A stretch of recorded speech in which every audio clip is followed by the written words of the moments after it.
আল্লাহর নির্দেশ। আল্লাহর নবী বিশ্ব নবী মুহাম্মদুর রাসূলুল্লাহ সাল্লাল্লাহু আলাইহি ওয়াসাল্লাম ১৫০০ বছর পূর্বে বলেছিলেন, হে আমার সাহাবীরা শোনো, এমন একটা সময় আসবে যেই সময় সমস্ত বেঈমান কাফেররা এক হয়ে তোমাদেরকে পিটাবে, তোমাদেরকে মারার জন্য তারা একে অন্যকে যেভাবে তোমরা দস্তারখানে খাওয়ার জন্য ডাকো, বেঈমান কাফেররা তারা মুসলমান খাওয়ার জন্য এভাবে একজন আরেকজনকে ডেকে পিকনিক করবে। তালিমাত বড়লেখা বসরিয়া মাদ্রাসা জনাব সদর মঞ্চ বিশিষ্ট হাজরাত উলামায়ে কেরাম, শ্রদ্ধেয় মুরব্বিয়ানে কেরাম, প্রাণপ্রিয় যুবক ভাইয়েরা, পর্দার অন্তরালে অত্যন্ত সম্মানিত আমার মা ও বোনেরা, মহান আল্লাহর দরবারে আমরা অসংখ্য অগণিত শুকর আদায় করছি যে মহান আল্লাহ রাব্বুল আলামিন আপনাকে আমাকে সুস্থ সবল রেখে এই কনকনে শীতের রাত্রে একটা রজনীতে মহান আল্লাহ রাব্বুল আলামিন কোরআনের মাহফিলে, দ্বীনি মাহফিলে আসার মতো, বসার মতো, আয়োজন করার মতো তৌফিক দান করেছেন। এজন্য আমরা সকলেই মহান আল্লাহর শানে উচ্চ সুরে মহাব্বতে একবার কালিমাতুশ শুকর আদায় করছি, আলহামদুলিল্লাহ। আর একটু মহাব্বতে জোরে সুরে আওয়াজ দিয়ে বলুন আলহামদুলিল্লাহ। আমার বন্ধুগণ, আমি যে আয়াত তেলাওয়াত করেছি আপনাদের সামনে, সেই আয়াত থেকে কথা রাখার চেষ্টা করব। তার আগে দোয়া করি আল্লাহ পাক আমাকে ইখলাসের নিয়তে বলার এবং আমাদের সকলকে আমলের নিয়তে বুঝার মতো, আমল করার মতো সেই তৌফিক দান করুন। সকলেই বলেন আমিন। আরো জোরে বলেন আমিন। মহান আল্লাহর দরবারে শুকর আদায় করে আমরা শুকরিয়া আদায় করছি এই মাহফিল যারা আপনাকে আমাকে উপহার দিয়েছেন, যারা এই মাহফিলের আয়োজন করেছেন, তাদের জন্য দোয়া করা দরকার আছে না নাই? তাদের শুকরিয়া আদায় করার দরকার আছে না নাই? মান লাম ইয়াশকুরিন নাস লাম ইয়াশকুরিল্লাহ। যারা মানুষের কৃতজ্ঞতা প্রকাশ করে না, শুকরিয়া আদায় করে না, এরা আল্লাহরও শুকরিয়া আদায় করতে জানে না। কথা বলে। এজন্য দোয়া করি আল কোরআন ফাউন্ডেশনের সাথে যারা জড়িত, যে সমস্ত ভাইরা মেহনত পরিশ্রম করে এই কোরআনের মাহফিলকে উপহার দিয়েছেন, আল্লাহ পাক এই সমস্ত ভাইদেরকে, এই এলাকার সবাইকে দ্বীনের দাঈ, দ্বীনের মুজাহিদ হিসাবে কবুল ও মঞ্জুর করুন। সকলে বলেন আমিন। আরো জোরে বলেন আমিন। আমার ভাইরা, আজকের আলোচনা হবে যে সারা দুনিয়াময় মুসলমানরা নির্যাতিত, নিপীড়িত, মুসলমানরা অবহেলিত, আলেম উলামারা মজলুম হয়ে আছেন। কথা ঠিক কিনা? আরো জোরে বলেন। মুসলমান জাতির উপর এত নির্যাতন, নিপীড়নের কারণ কি? মুসলমানের উপর এত দুঃখ, দুর্দশা, এত কষ্ট, ক্লেশ, এগুলা আসার কারণটা কি? মুসলমান জাতি আল্লাহর ইবাদত করে, আল্লাহর দাসত্ব করে, আল্লাহর গোলামি করে, তো আল্লাহর সাহায্য আসার কথা, আল্লাহর মদদ আসার কথা, আল্লাহর নুসরত আসার কথা। সেই জায়গায় দেখি আমরা এই বিপদ আপদ মুসিবত যদি ব্যক্তিগত জীবনে আসে তার জন্য এক আলোচনা, আর যখন আন্তর্জাতিক অঙ্গনে জাতীয়ভাবে অমুসলিমরা, বিজাতিরা মুসলমানদের উপর নির্যাতন চালায়, আক্রমণ চালায়, তখন দেখা যায় মুসলমানদের জান, মাল, ইজ্জত, আবরু তস নস হতে থাকে। কথা বলেন ঠিক কিনা? আরো জোরে বলেন। আজকে ফিলিস্তিনের অবস্থা, বার্মার অবস্থা, ভারতের অবস্থা, চীনের অবস্থা, সারা দুনিয়ায় মুসলমানরা মার খাচ্ছে। তার কারণ কি? আল্লাহ কি দেখেন না? এত হুজুররা দোয়া করতেছেন, মাহফিলে মাহফিলে দোয়া হচ্ছে, জুমার দিন খুতবায় খতিব সাহেবরা দোয়া করতেছে, মুসলমানরা কান্নাকাটি করতেছে।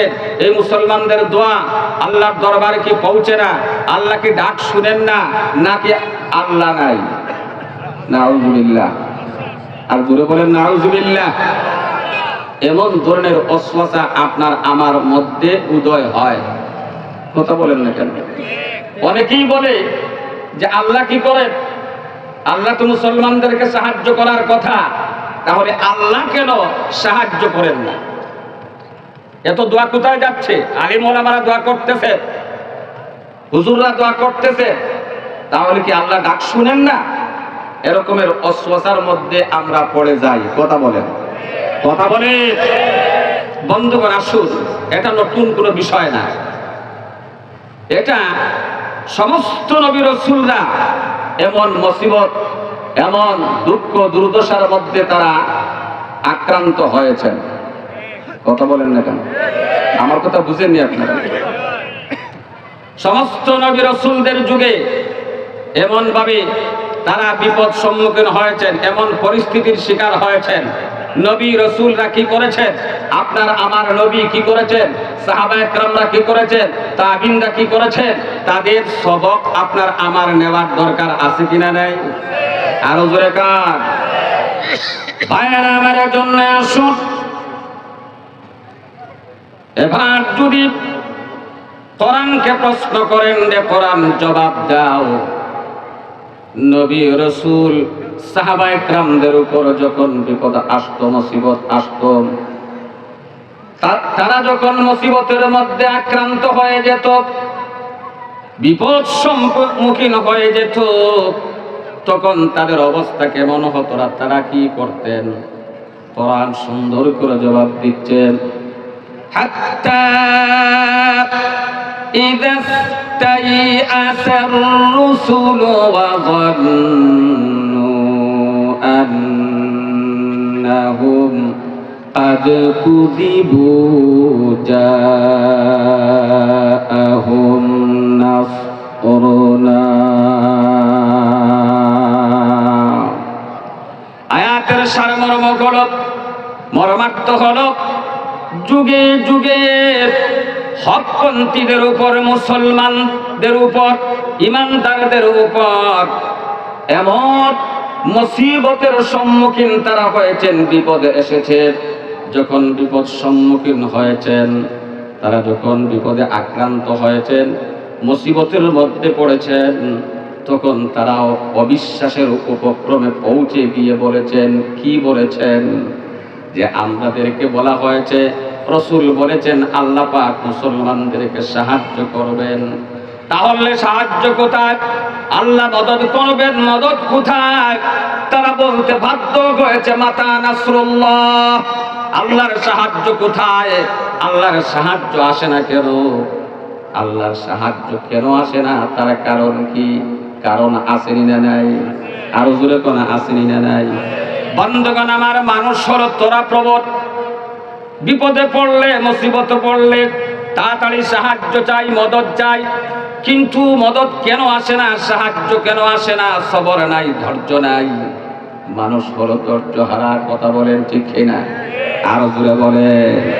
বন্ধুগণ আমার, সাহায্য আসার জন্য আল্লাহর নীতি আছে, সাহায্য আবার আসার পরও বন্ধ হয়ে যাওয়ারও নীতি আছে। আসেনি না নাই? আরো জোরে কোন আসেনি না নাই? বন্ধুগণ আমার, যখন সাহাবায়ে কেরামরা, নবী রাসূলরা বলেছিলেন মাতা নাসরুল্লাহ, আল্লাহর সাহায্য কোথায়? আল্লাহর সাহায্য আসে না কেন? আমার বন্ধুগণ, সাহায্য তো আল্লাহর ওয়াদা, সাহায্য দিবেন, এর মধ্যে কোনো সন্দেহ নাই। কেন আসে না? আসার জন্য নীতি আছে, এটা বোঝানোর জন্য। উহুদ যুদ্ধের ঘটনা আপনারা শুনেছেন, তার থেকে আমাদের একটা সবক নিতে হবে। উহুদ যুদ্ধ সংগঠিত হয়েছিল উহুদ পাহাড়ের উত্তর পাশের ময়দানে। আর এই উহুদ যুদ্ধটা স্বয়ং আল্লাহর রাসূল বিশ্বনবী মুহাম্মদুর রাসূলুল্লাহ সাল্লাল্লাহু আলাইহি ওয়াসাল্লাম তিনি নিজেই পরিচালনা করেছেন। সুবহানাল্লাহ বলেন। আমার নবী যুদ্ধের জন্য তরবারি হাতে নিয়েছেন না নেন নাই? সন্দেহ লাগে না? কেউ আসতে বলেন কেন? আমার নবী যুদ্ধের জন্য ঘোড়ায় সওয়ার হয়েছে, আমার নবী যুদ্ধের জন্য যুদ্ধের পোশাক পরেছে, আমার নবী যুদ্ধের ময়দানে দান শরীফ শহীদ করে দিয়েছেন। কথা বলেন ঠিক না? মুসলমান, সাহায্য আসে না কেন? এত মার খাচ্ছে কেন? আসুন, আল্লাহর নবী উহুদের যুদ্ধ সংগঠিত হওয়ার পূর্বে একদল সাহাবায়ে কেরামদেরকে, মুজাহিদিনদেরকে দেখে বললেন, তোমরা উহুদ পাহাড়ের ওই দক্ষিণ পার্শ্বের ওই স্থানে ওই ঘাটিতে তোমরা থাকবে। যুদ্ধ হোক অথবা নাই হোক এই রাস্তা তোমরা ছাড়বে না, এই জায়গার মধ্যে অবস্থান করবে। নির্দেশ দিয়েছেন কে? কে? আল্লাহর নবী নির্দেশ দিয়েছেন, মানে আল্লাহর নির্দেশ। সুবহানাল্লাহ বলে। বন্ধুগণ আমার, আল্লাহর নবী কেন এই জায়গার মধ্যে অবস্থান করার কথা বললেন? তার কারণ হলো উহুদ পাহাড়ের মধ্য দিক দিয়ে একটা সুড়ঙ্গ পথ, ওই পথ দিয়া দক্ষিণ দিক থেকে উত্তরের দিকে আসা যায়, আবার উত্তরের দিক থেকে দক্ষিণ দিকে যাওয়া যায়। এখন যদি ওই দক্ষিণ দিকের রাস্তাটা খালি পড়ে থাকে, দুশমনেরা কাফির বেঈমানরা পিছন থেকে মুসলমানদের উপর আক্রমণ করতে পারে। এই আশঙ্কায় আল্লাহর নবী বললেন যাতে দুশমনেরা সুযোগ না পায়, এই জন্য এই রাস্তা হাতছাড়া করা যাবে না, তোমরা ওই জায়গায় দাঁড়িয়ে থাকবে। বাস আল্লাহর নবী বলেছেন, তারা গিয়ে দাঁড়িয়ে গেছে। ওই দিকে যুদ্ধ শুরু হয়ে গেছে। যুদ্ধের ময়দানে কে আছেন? কে আছেন? রহমতের নবী। রহমতের নবী যে এই জায়গায় রহমত আসেনি না নাই? কথা বলেন না কেন? আসেনি না নাই? নবী হাঁটলেও রহমত, দাঁড়ালেও রহমত, চাইলেও রহমত, শুয়ে থাকলেও রহমত, ধরলেও রহমত। নবীর গায়ের পশম রহমত, নবীর গায়ের ঘাম মুবারক রহমত। আমার নবী রহমতের নবী যুদ্ধের ময়দানে যুদ্ধ করতে আসে। অমনি সময় দেখা যায় হঠাৎ করে মুসলমানরা বীর বিক্রমে যখন বেঈমান কাফেরদের সঙ্গে আক্রমণ করলেন, অমনিতে দেখা যায় বেঈমান কাফেরের দলেরা মাঠ ছেড়ে পলায়ন করতে বাধ্য হয়ে যায়। মাঠ ছেড়ে পলায়ন করেছে, ভাগতে শুরু করেছে। এইদিকে মুসলমানরা তারা গনিমতের মাল সংগ্রহ করতেছে। আমার কথা বুঝতেছেন আপনারা? ঘটনার থেকে সবক নিতে হবে। মুসলমানেরা গনিমতের মাল সংগ্রহ করতেছে। বিজয় কার হাতে? আরো জোরে কার? মুসলমানদের হাতে বিজয় চলে এসেছে। ওই প্রান্তে যে সমস্ত সাহাবায়ে কেরামরা দাঁড়িয়ে আছেন, তাদের মধ্যে দ্বিমত দেখা দিল। একদল বলতেছে, আরে যুদ্ধ শেষ হয়ে গেছে, যুদ্ধ থেমে গেছে, আমাদের বিজয় হয়ে গেছে, এখানে দাঁড়িয়ে আর লাভ নাই, চলো আমরা গিয়েও গনিমতের মাল সংগ্রহ করি। আর একদল বলতেছে, না, নবীজি বলেছেন এখান থেকে সরা যাবে, নড়াচড়া করা যাবে। দ্বিমত হয়ে গে বেশ কিছু সংখ্যক মুজাহিদিন গনিমতের মাল সংগ্রহ করার জন্য তারা মাঠে চলে গিয়েছে। ওই দিকে দক্ষিণ দিকের সুড়ঙ্গ পথ শূন্য হয়ে গেছে, খালি হয়ে গেছে। কথা বলেন ঠিক কিনা? আরো জোরে বলেন। বন্ধুগণ আমার, বেঈমান কাফেররা যারা মাঠ ছেড়ে পলায়ন করে ভেগে গিয়েছিল, তারা ওই পিছন দিকে গিয়ে দেখে সুড়ঙ্গ পথ ফাঁকা। ওই দিকে সুযোগ নিয়ে তারা অতর্কিতভাবে মুসলমানদের উপর আক্রমণ চালালো। এমন ভাবে আক্রমণ করলো, একজন দুইজন না, 70 জন সাহাবায়ে কেরামকে শহীদ করে দিয়েছে। ভাইরা আমার, শুধু তা নয়, আল্লাহর নবী, বিশ্ব নবী মুহাম্মদুর রাসূলুল্লাহ সাল্লাল্লাহু আলাইহি ওয়াসাল্লামের দান্দান মুবারক শহীদ হয়ে গিয়েছে। বন্ধুগণ আমার, ইতিমধ্যে মুনাফিকের দলেরা, বেঈমান কাফেরের দলেরা একটা মিথ্যা সংবাদ মেসেজটা ছড়িয়ে দিল, যুদ্ধের ময়দানে কুতিলা মুহাম্মদ, মুহাম্মদ শহীদ হয়ে গিয়েছেন, মুহাম্মদকে হত্যা করা হয়ে গেছে, মুহাম্মদ মারা গিয়েছে। নাউজুবিল্লাহ। ভাইরা আমার, এইদিকে মুসলমানরা, সাহাবায়ে কেরামরা পরিশান, এদিক বিদিক ছুটাছুটি করতে আছে। আবার ওই মুনাফিক মার্কা যে সমস্ত মুসলমান আছেনই না নাই? কথা বলেন না কেন? এরা কি করলো? এরা আরেকটা সংবাদ ছড়িয়ে দিল। কিরে, যেই যুদ্ধের ময়দানে স্বয়ং নবী উপস্থিত, রহমতের নবী লিডিং দিচ্ছেন যুদ্ধের, এই যুদ্ধে আবার পরাজয় হয় কেমনে? না না, এই পরাজয় মেনে নেওয়া যায় না। এই নবীর কোনো মূল্য নাই, দাম নাই, ইসলামের কোনো দাম নাই। নাউজুবিল্লাহ বলতে ইচ্ছা হয় না? আমার বন্ধুগণ, যখন ওই মুনাফিকরা এমন কথা বলেছে, সাথে সাথে আল্লাহ রাব্বুল আলামিন মুনাফিক কাফির বেঈমানদের দাঁত ভাঙা জবাব দিয়ে আয়াত নাযিল করে দিয়েছে। আল্লাহ পাক জানায় দিলেন, وَلَقَدْ صَدَقَكُمُ اللَّهُ وَعْدَهُ إِذْ تَحُسُّونَهُم بِإِذْنِهِ حَتَّى إِذَا فَشِلْتُمْ وَتَنَازَعْتُمْ فِي الْأَمْرِ وعصيتم من بعد ما وراءهم ما تحبون।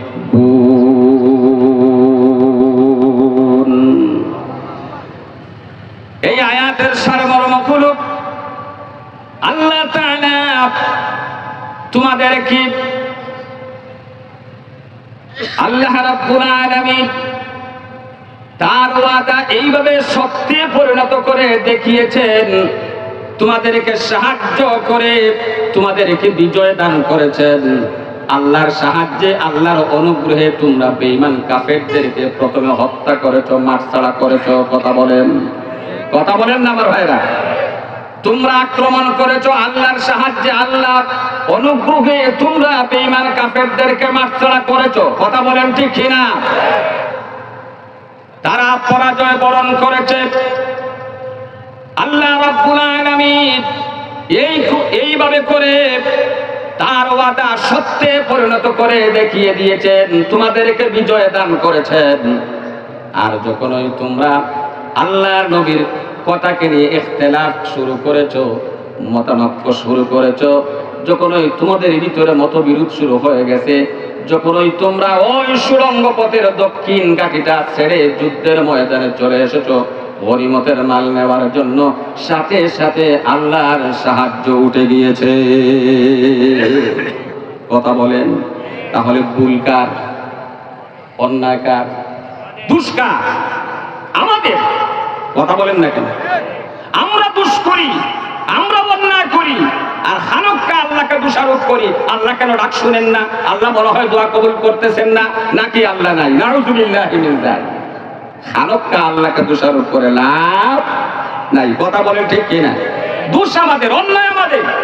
আল্লাহ পাক বলেছেন, আল্লাহ এবং রাসূলের কথা অমান্য করলে শাস্তি ভোগ করতেই হবে। এখন যদি শাস্তি না আসে তাহলে তো আল্লাহর কথা মিথ্যা হয়ে যাবে। কথা বলেন ঠিক কিনা? ইমানের পরীক্ষা দিতে হবে।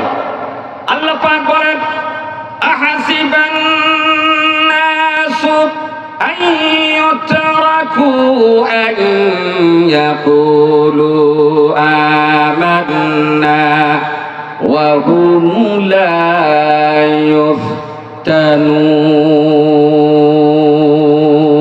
ইফতানুন। মানুষ কি মনে করে ঈমান আনলেই তাদেরকে ছেড়ে দেওয়া হবে? না না, কখনো না। যতক্ষণ পর্যন্ত ঈমানের জ্বলন্ত পরীক্ষা না দেবে ততক্ষণ পর্যন্ত তাদেরকে ছেড়ে দেওয়া হবে না। তাহলে ঈমানের পরীক্ষা আছে না নেই? এখন একটা প্রশ্ন আসতে পারে যে মানলাম ভুল হয়তো একজন বা দুইজন করেছে। কথা বলেন, আমার কথা বুঝতে অসুবিধা হয়নি আপনাদের? ভুল হয়তো একজন বা দুইজন করেছে, কিন্তু যখন বিপদ আসে তখন তো যারা নিরপরাধ, যারা কোনো দোষ করে নাই, অন্যায় করে নাই, তারা হয়তো এমন বিপদে আক্রান্ত হয়, বিপদ সম্মুখীন হয়। তার কারণ কি? কথা বলেন, আমার কথা বুঝেন?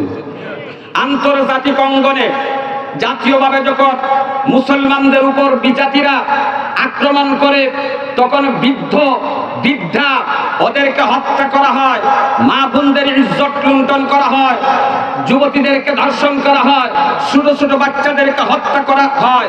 এরা তো নিরপরাধ, এরা তো কোনো দোষ করে নাই, তাহলে তারা কেন এমন পরিস্থিতির শিকার হয়? কথা বলেন ঠিক না? তার কারণ আল্লাহ পাক সুন্দর করে জবাব দিয়েছে, সুম্মা সারাফাকুম আনহুম লিয়াবতালিয়াকুম আল্লাহ পাক বলেন প্রথমে তোমাদেরকে বিজয় দান করে এরপরে পরাজয় গঠিয়ে দিয়ে আমি তোমাদের মধ্য থেকে কিছু মানুষের ঈমান পরীক্ষা করতে চাই, কারা খাঁটি ঈমানদার আর কারা মুনাফিক। মুনাফিক কারা?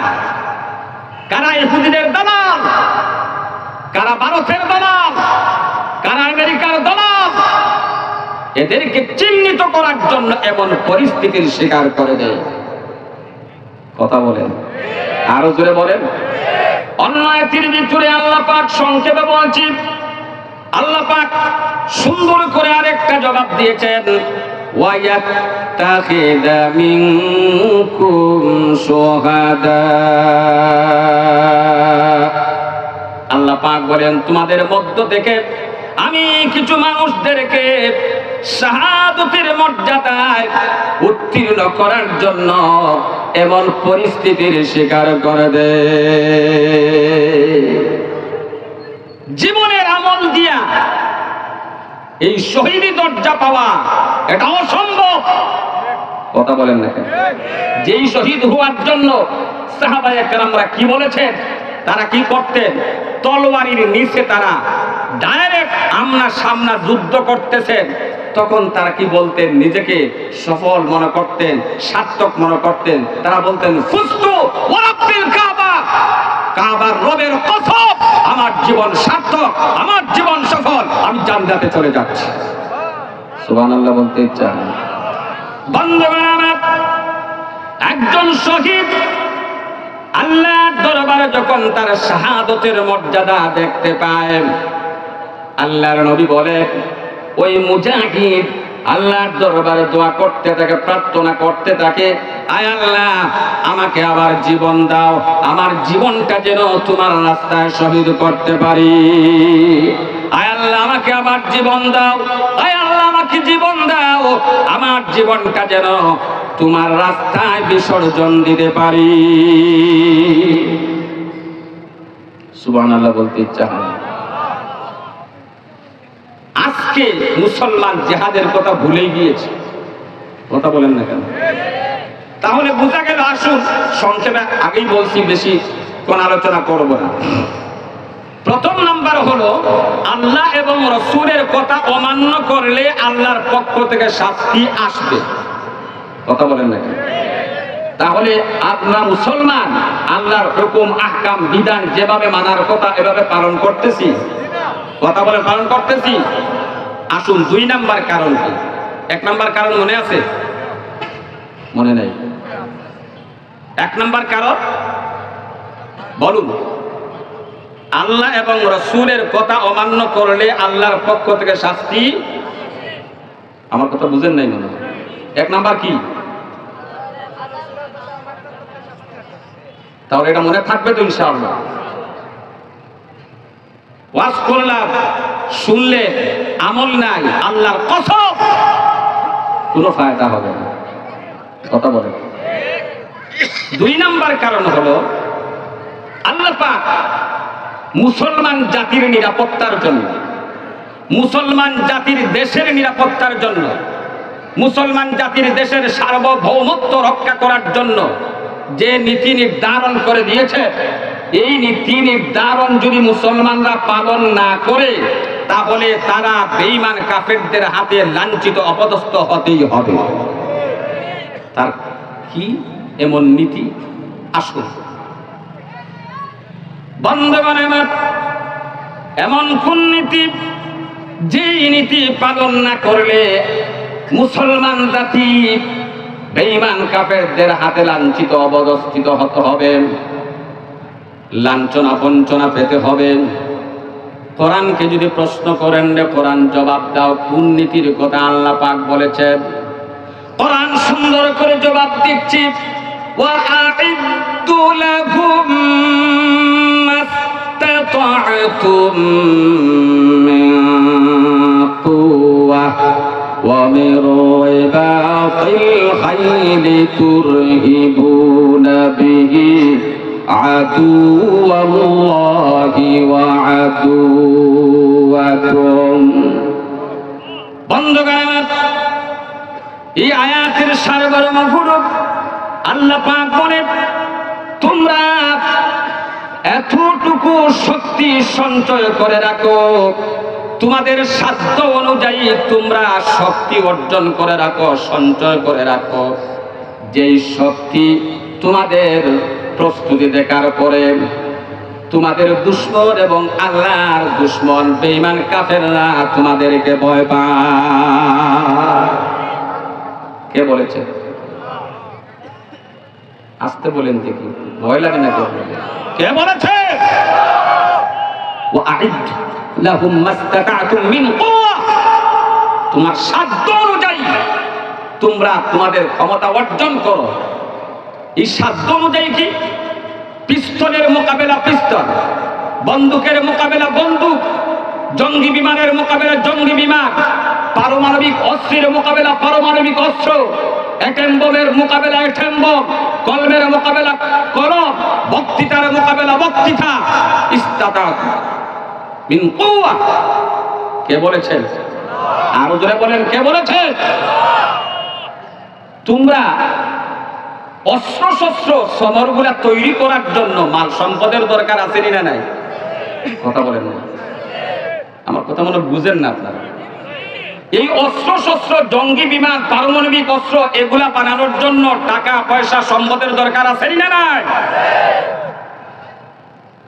এই সম্পদ আল্লাহ পাক বলেন, মুসলমান আমি তোমাদের পায়ের নিচে রেখে দিয়েছি।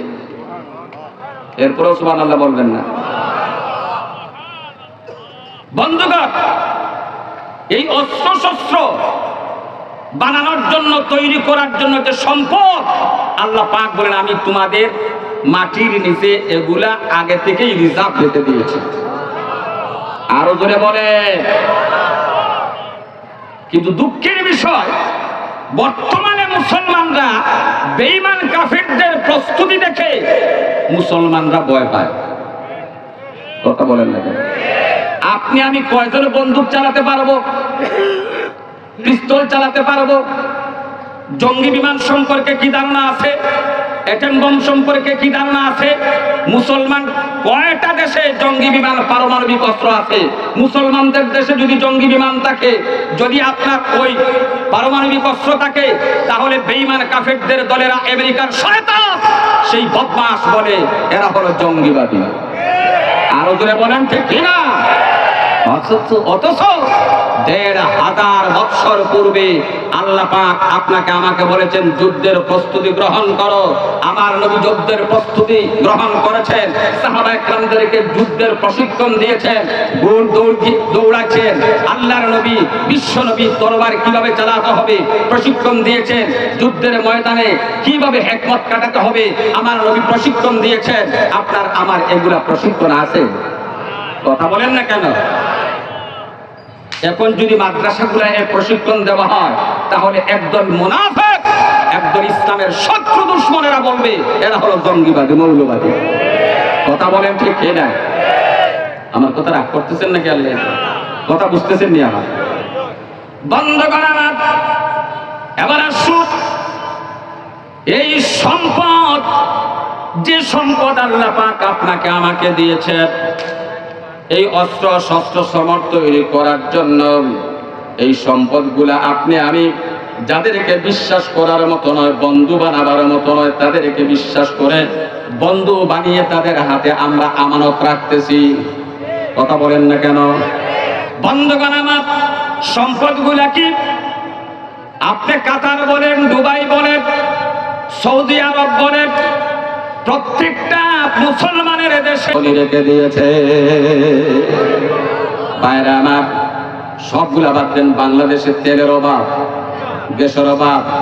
কথা বলেন না কেন? কয়লার অভাব, পাথরের অভাব, এগুলা কে দিয়েছে? কথা বলেন, কে দিয়েছে? টেংরা টিলা গ্যাস বিগত সরকার খুনি হাসিনা তার ভারতকে খুশি করার জন্য বড় পাইপ দিয়ে গ্যাস দিয়েছে। কথা বলেন আমার ঠিক না? মুসলমানরা, আমাদের দেশের মানুষ গ্যাস পায় না। আমাদের দেশের মানুষ তার হক ব্যবহার করতে পারে না। এর চেয়ে বড় দুঃখজনক আর কি হতে পারে? কথা বলেন আমার ভাইরা। আমার দেশের যদি গ্যাস থাকতো, আল্লাহর কসম, বড়লেখার একটা ঘর বাকি থাকতো না, প্রত্যেকটা ঘরে ঘরে গ্যাসের লাইন চলে যেত। কথা বলেন আমার ভাইরা। এটা কোরআন থেকে বলছি, আলতু ফালতু কথা বলছি না। ভালো করে কথাগুলা বোঝার চেষ্টা করো। অসুবিধা হইতেছে নাকি আপনাদের? ভাইরা আমারে বাড়ার সুর আল্লাহ পাক বলেন, এই মুসলমানদের নেতৃবৃন্দ যারা, পরিচালক যারা, তারা যাদেরকে বিশ্বাস করার মতো নয়, বন্ধু বাবার মতো নয়, তাদেরকে বিশ্বাস করে, তাদের হাতে ওই সমস্ত তেল, গ্যাস, ওইগুলা সোনা জহরত, এইগুলা তারা আমানত রাখতেছে। আর ওইগুলা বেঈমান কাফেররা আমানত নিয়ে মুসলমানদেরকে মারার জন্য, তারা মুসলমানদেরকে মারার উদ্দেশ্যে, ওই মুসলমানের শেষ করে দেওয়ার জন্য তারা মরণাস্ত্র তৈরি করতে আছে। কথা বলেন না কেন? কথা বলেন। কিভাবে? আল্লাহ পাক বলেন, আদাবাদাতিল বাগদাউ মিন আফওয়াহিহিম ওয়া মা তুখফি সুদুরুহুম আকবার। আল্লাহ পাক বলেন, কিভাবে ওদেরকে বন্ধু বানাবেন, কিভাবে ওদেরকে বিশ্বাস করবে, ওদের মুখ থেকে মুসলমানদের প্রতি বিদ্বেষ ছড়িয়ে পড়ে। কথা বলে। আর তাদের অন্তরে যা আছে তা তো আরো মারাত্মক। আমেরিকার অন্তরে কি আছে, চীনার অন্তরে কি আছে, রাশিয়ার অন্তরে কি আছে, ভারতের রকমান মোদির অন্তরে কি আছে, বেঈমান কাফেরদের অন্তরে কি আছে। ১৫০০ বছর পূর্বে আল্লাহ পাক বলে দিয়েছেন, তাদের অন্তরে যা আছে তা তো আরো মারাত্মক। কি মারাত্মক? কোরআনকে প্রশ্ন করুন রে কোরআন, তাদের অন্তরে কি আছে এমন মারাত্মক, আমাদেরকে বলে দাও। আল্লাহ পাক বলেন, ওয়া ইযা লাকুকুম ক্বালু আমান্না ওয়া ইযা খালাউ আদু আলাইকুমুল আনামিলা মিনাল গায়ব। আল্লাহ পাক বলেন, যখন আমেরিকা তোমাদের কাছে আসে, চীন, রাশিয়া, ফ্রান্স, জাপান, এই শয়তানেরা, ভারতের শয়তান তোমাদের দেশে আসে, আসার পরে তোমাদের সঙ্গে ভালোবাসা দেখায়, মহব্বত দেখায়, বন্ধুত্বটা দেখায়। আর যখন তোমাদের কাছ থেকে পিছন হয়ে যায়, তারা যখন তোমাদের ছেড়ে তারা চলে যায়, তখন পিছনে গিয়ে দাঁত কাটতে থাকে, দাঁত কামড়াতে থাকে, আর বলতে থাকে, হায় হায়, এই মুসলমানদেরকে যদি শেষ করে দিতে পারতাম, ধ্বংস করে দিতে পারতাম। এটাই হলো বেঈমান কাফেরদের আসল চরিত্র। কে বলেছেন? কে বলেছেন? এরপরও হুঁশ হয় না। আল্লাহ পাক বলেন, قد بينا لكم الآيات لعلكم تعقلون। আল্লাহ পাক বলেন, আমি কোনো কিছু গোপন রাখলাম না, কোনো কিছু স্পষ্ট রাখি নাই, সবগুলা স্পষ্ট করে খুলে খুলে তোমাদের সামনে বর্ণনা করে দিলাম। আশা করা যায় তোমরা বুঝবে, আশা করা যায় তোমরা বুঝবে, আশা করা যায় তোমরা বুঝলে বুঝবাটা, না হইলে এটাও জানেন না, বুঝলে বুঝবাটা, না হলে তেজপাতা। কথা বলেন ঠিক কিনা আমার ভাইরা? কত সুন্দর পরিষ্কার করে বলে দিয়েছেন। বাংলাদেশের মাটির নিচে যে সম্পদ আছে, আল্লাহর কথা, এই সম্পদগুলা যদি সঠিকভাবে ব্যবহার করা হয়, অন্য দেশের কাছে হাত পাতানো লাগবে না। কথা বলেন আমার ভাইরা। আজ থেকে প্রায় ৯৯ সালে সৌদি আরবে তারা বেঈমান কাফের দার্শনিক বৈজ্ঞানিকরা বসে, বিজ্ঞজনরা, কাফেররা বসে চিন্তা করলো যে সৌদি আরবে এমন কি জিনিস তেলের অভাব হয় না, আমরা সৌদি আরব পরীক্ষা করতে হবে। তখন তারা পরীক্ষা করার জন্য একটা টিম আসছে সৌদি আরবে। আসার পরে উহুদ পাহাড়ে কি আছে, গার হেরায় কি আছে, জবলে রহমতে কি আছে, প্রত্যেকটা পাহাড়ে পাহাড়ে কি আছে এটা মেশিন দিয়া পরীক্ষা করেছে। পরীক্ষা করে দেখা যায় এক একটা পাহাড়ের নিচে 1-2 টন না, হাজার হাজার মিলিয়ন মিলিয়ন টন সোনা রূপা মণি মুক্তার জহরতের খনি আল্লাহ পাক রেখে দিয়েছে। জোরে সুবহানাল্লাহ বলতে ইচ্ছা হয় না। এই জায়গায় কোরআন নাযিল হয়েছে, এই জায়গায় রহমতের নবী হাঁটছে। কথা বলেন ঠিক কিনা? সেই কাফের বেঈমান হুলুমান আমেরিকার শয়তান আজ পর্যন্ত যে সরকার সৌদি আরব, এই সৌদি আরবের সরকার এটা হলো আমেরিকার পুতুল। কথা বলেন না কেন? সৌদি আরবের যে সরকার এটা হলো আমেরিকার পাঁচটা গোলাম। মুসলমানদের উপর আজকে যত অসুবিধা হচ্ছে, নির্যাতন হচ্ছে, একমাত্র এই শয়তানের কারণে। কথা বলেন না কেন? এই শয়তানটা যদি বলতো এই আমেরিকা সাবধান, যদি বেশি বাড়াবাড়ি করো, ফিলিস্তিনের এই অবস্থা কেন, বার্মার অবস্থা এমন কেন, ভারতের অবস্থা এমন কেন, বাংলাদেশের অবস্থা এমন কেন, বেশি বাড়াবাড়ি যদি করো তাহলে তোমাদের আমরা তেল বন্ধ করে দেব। কথা বলেন না? যদি এতটুকুন বলতো তাহলে আমেরিকার শয়তানের পেশাব ছুটে যেত। কথা বলেন, আরো জোরে বলে। সুতরাং আমার ভাইরা আসুন, লম্বা চড়া কথা বলার সময় নেই। আপনাদের কষ্ট হইতেছে, মনে হয় অসুবিধা হইতেছে নাকি আপনাদের? আসুন আমার ভাইরা, তাহলে 1 নাম্বার কারণ হলো আল্লাহ এবং রাসূলের কথা অমান্য করলে আল্লাহর পক্ষ থেকে শাস্তি আসবে। 2 নম্বর কারণ হলো আল্লাহ পাক যে রীতি নির্ধারণ করে দিয়েছে আপনার আমার অস্ত্র শস্ত্র সমর তৈরি করার জন্য, এগুলার ব্যবস্থাপনা, এগুলার প্রশিক্ষণ যদি মুসলমান না করে তাহলে বিজাতিরা মুসলমানদের উপর চড়াও হয়ে যাবে। কথা বলেন না কেন? 3 নম্বর কারণ হলো, 3 নম্বর কারণ যেটা, সেটা হলো আল্লাহ পাক বলেন ওয়াতাসিমু বিহাবলিল্লাহি জামিআ। আল্লাহ পাক বলেন ওয়াতাসিমু বিহাবলিল্লাহি জামিআ ওয়া লা তাফাররাকু। নির্দেশ কার? নির্দেশ কার? আল্লাহর নির্দেশ।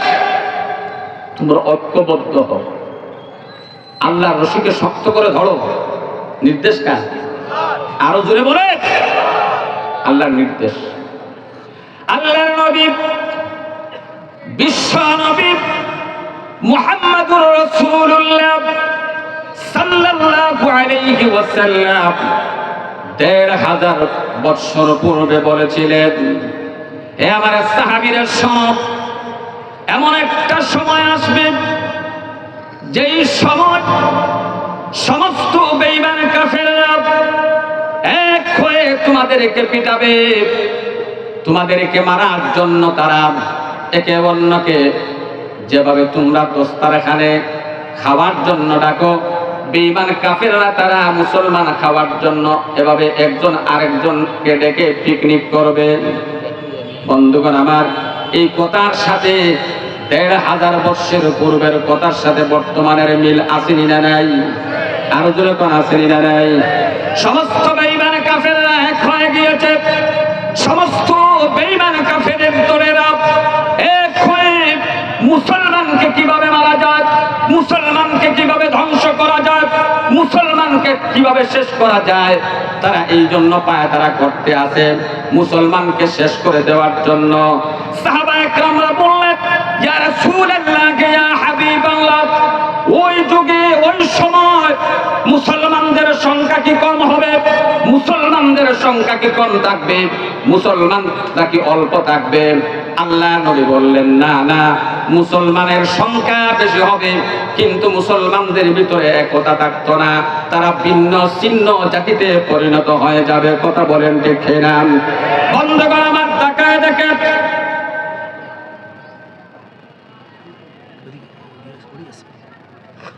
জি মেহমান চলে আসছে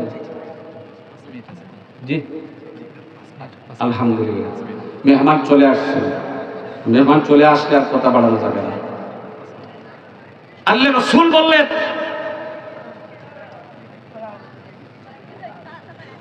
১৫০০ বছর পূর্বে বলেছিলেন যে বেঈমান কাফেররা এক হয়ে তোমাদেরকে পিটাবে সাহাবায়ে কেরামরা প্রশ্ন করলেন ইয়া রাসূলুল্লাহ এই সময় কি মুসলমানদের সংখ্যা কম থাকবে রাসূল বলেন না মুসলমানদের ভিতরে একতা থাকবে না বর্তমানে মুসলমানদের ভিতরে একতা আছে কথা বলেন না কেন আছে যে জায়গায় এক ছিল সেই জায়গায় ইহুদির চক্ররা দুই ভাগে বিভক্ত করেছে কোনটা হ্যাঁ কোনটা মাশাআল্লাহ সেগুলো আপনারাও আজ জানেন তাবলীগ জামাত কথা বলেন না কেন ভাইরা তাবলীগ জামাতের ভিতরে ফাটল ধরিয়েছে বর্তমানে দেখবেন আমাদের যে মুসলমানদের অবস্থা ছিন্ন ভিন্ন জাতিতে এমনভাবে রাসূল বলেছেন যেভাবে বন্যার সময় নদীর মধ্যে পানি যায় আর পানির মধ্যে খড়কুটা একটার সাথে আরেকটার কোনো মিল জুড় নাই মুসলমানদের এমন অবস্থা হবে একজন আরেকজনকে সহ্য করতে পারবে না কথা বলেন না কেন এজন্য আল্লাহ পাক বলেন ওয়ালা তানাযাউ ফাতাফশালু ওয়া তাযহাবা রিহুকুম আল্লাহ পাক বলেন আল্লাহ রাব্বুল আলামিন বলেন তোমরা মতবিরোধে লিপ্ত হবে না ইখতিলাফ করো না কে বলেছেন আরো জোরে বলেন তোমরা মতবিরোধী যদি লিপ্ত হয়ে যাও তাহলে তোমরা সাহস হারিয়ে ফেলবে আর তোমাদের শক্তি বিনষ্ট হয়ে যাবে বর্তমানে তাই হচ্ছে কথা বলেন ঠিক কিনা এজন্য দোয়া করি আমার সময় শেষ অনেক কথা বলার ছিল আমি সেদিকে যাচ্ছি না মেহমান চলে আসছেন বর্তমানে যদি মুসলমানদের সামগ্রিক পরাজয় এবং বিপদ আপদ মুসিবত ঠেকাতে হয় তাহলে মুসলমানদের ঐক্য ছাড়া অন্য কোনো পথ নয় কথা বলেন ঠিক কিনা আমার ভাইরা এজন্য আসুন আমরা যেন দোয়া করি আল্লাহ রাব্বুল আলামিন আমাদের মুসলমান যে সমস্ত নেতৃত্ব দিচ্ছে যারা যারা মুসলমানদের পরিচালক যারা আজকে মুসলমানদের উপর আসছেন আলহামদুলিল্লাহ আলহামদুলিল্লাহ বলেন মুসলমানদের নেতৃত্ব দিচ্ছে আল্লাহ পাক সমস্ত নেতৃবৃন্দকে এক কাতারে দাঁড়িয়ে এক হওয়ার তৌফিক দান করুন সকলে বলেন আমিন।